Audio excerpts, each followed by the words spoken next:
Press हो गया ये ऑटो है। लोग इसे उठाते भी रहे हैं, कुछ लोग लेके जाते रहे हैं। ये पूछने वाली बात नहीं है, पाकिस्तानी बात, ये पाकिस्तानी बात।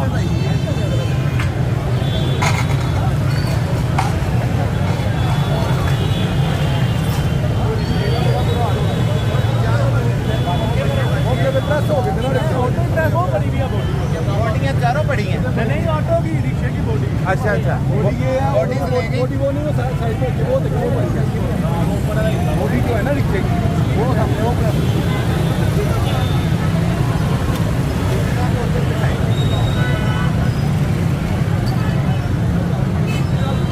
अस्सलाम वालेकुम नाज़रीन, बड़ी अफसोसनाक खबर के साथ मैं हूं सलमान कुरैशी।